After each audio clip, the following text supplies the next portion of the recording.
साथियों नमस्कार। आज मैं आपके लिए बहुत ही बेहतरीन और अलग हटकर वीडियो को लेकर आया हूं और इस तरह के जो केस होते हैं वो बहुत ही कम फील्ड में देखने को मिलते हैं। तो ये केस है भैंस का जिसमें हाइग्रोमा ऑफ नी हो गया है और इस केस के बारे में पूरी जानकारी आपको देंगे कि कैसे इसको डायग्नोस किया जाता है, कैसे इस केस में ट्रीटमेंट किया जाता है, कितने दिनों का इसमें ट्रीटमेंट किया जाएगा।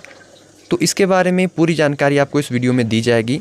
तो अगर आप चैनल पर नए हैं तो चैनल को सब्सक्राइब करें, इस वीडियो को लाइक करें, शेयर करें और किसी भी तरह का डाउट रहता है तो आप मुझे नीचे कमेंट सेक्शन में बता सकते हैं। और इसकी जो प्रॉपर वे की अगर आप PDF भी देखना चाहते हैं तो नीचे लिंक है, वहाँ से जाकर आप इसकी PDF फाइल भी डाउनलोड कर सकते हैं। तो ये जो हाइग्रोमा ऑफ नी है ये बिल्कुल भैंस के नी जॉइंट के ऊपर हुआ है, ठीक है।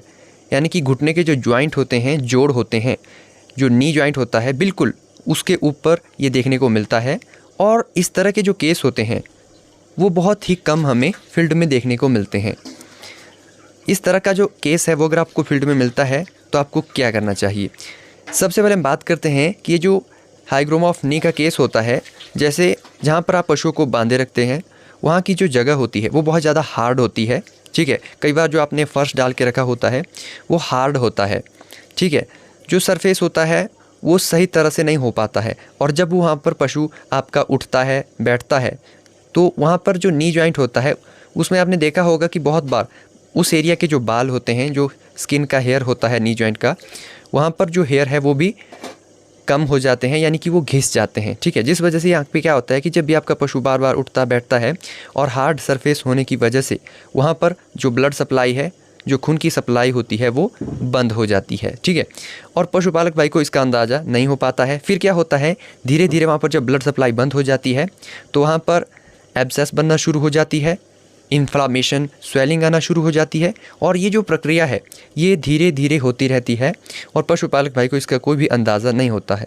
शुरुआती अवस्था जब होती है तो एनिमल को भी ज़्यादा उतना इसमें पेन नहीं होता है और उसके बाद ये धीरे धीरे ज़्यादा होता है। इसमें फाइब्रोसिस टिश्यू हो जाते हैं, फाइब्रोसिस मांस बन जाता है। उसके बाद धीरे धीरे ये होता रहता है और बाद में ये जो आप मोबाइल स्क्रीन के ऊपर देख रहे हैं तो कुछ इस तरह का स्ट्रक्चर बन जाता है। इस तरह का जब स्ट्रक्चर बन जाता है तो इसके बाद इसका जो इलाज है वो मैं शेयर करूँगा। अगर आप शुरू अवस्था में अगर इसको डायग्नोस कर पाते हैं, जान पाते हैं तो इसमें सिंपल सा इलाज है, ठीक है। सिंपल सा इसमें हम एंटी इन्फ्लेमेटरी दवा और एक एंटीबायोटिक का इस्तेमाल करते हैं और यहाँ पर मैग्नीशियम सल्फेट के जो सेक हैं वो अगर आप देते हैं तो उससे इजीली वे में इस प्रॉब्लम का सॉल्व किया जा सकता है। लेकिन अब इस भैंस की जो कंडीशन है यहाँ पे, तो इसका जो एकमात्र इलाज है वो है सर्जरी, ठीक है। यहाँ से पशुओं में सर्जरी के बिना इस हाइग्रोमा ऑफ नी को ठीक नहीं किया जा सकता। बिना सर्जरी के इस केस को ठीक करना मुश्किल है। और यहाँ पर सर्जरी किस तरह से की जाती है, तो सर्जरी करने के लिए लिग्नोकेन हाइड्रोक्लोराइड का इस्तेमाल ज़रूर करें, ठीक है।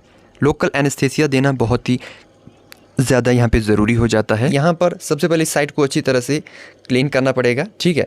उसके बाद यहाँ पर आप नॉर्मल सेलाइन या फिर पोटेशियम पर मैग्नेट का वाटर अच्छी तरह से लगा लें, ठीक है, ताकि कोई भी इन्फेक्शन यहाँ पे ना हो। उसके बाद यहाँ पे क्या किया जाएगा कि इसको अच्छी तरह से देखा जाएगा, इसमें हार्ड स्ट्रक्चर है, अगर सॉफ्ट स्ट्रक्चर रहेगा तो यहाँ पर क्या किया जाएगा कि नीचे वाली साइड से यहाँ पर इंसिजन लगाई जाएगी। उसके बाद जितना भी फाइब्रोसिस अंदर मांस है, जितना भी अंदर एब्सेस है, ठीक है, उसको बाहर निकाला जाएगा पूरी तरह से। इसके अंदर जो भी मटेरियल है उसको निकाला जाएगा और उसके बाद यहाँ पर NS या जो मेट्रिजोल होता है उसके सॉल्यूशन से अच्छी तरह से इसको साफ़ किया जाएगा। और इसी का ही हम यहाँ पर क्या करेंगे, सबसे जो बेहतरीन तरीका है, उसके बाद हम डाइक्रिस्टासिन लेंगे, ठीक है, जो कि 5 ग्राम में आता है। तो उसकी बैंडेज या फिर आप गॉज बनाकर इसके अंदर डाल सकते हैं और लगातार 3 दिन तक आपको ये काम करना है। जो DCR 5 ग्राम है उसका जो गॉज है वो आपको लगातार 3 दिन तक डालते रहना है और 24 घंटे के बाद इसको बदलते रहना है। और यहाँ पर हमने इसको जो एंटीबायोटिक देनी है तो वहाँ पर आप किसी भी एंटीबायोटिक को दे सकते हैं। अगर आप एंड्रोफ्लॉक्सासिन देते हैं, ठीक है, 20 ml लगातार 3 डेज़ तक, तो बहुत ही बेहतरीन है। इसी के साथ ही यहाँ पर हमें स्टेरॉयड का यूज़ करना है, तो स्टेरॉयड में आप यहाँ पे आइसोफ्लड दे सकते हैं, 10 ml लगातार 3 दिनों तक। और यहाँ पर हम सिंपल जो हमारा मेलॉक्सिकैम का इंजेक्शन आता है वो भी इसको 15 ml लगातार 3 दिन तक दे सकते हैं। और आप देखेंगे कि 15 से 18 दिन में ये जो भैंस है ये पूरी तरह से ठीक हो जाएगी, अच्छी तरह से चलने लगेगी और पूरी तरह से रिकवर कर जाएगी।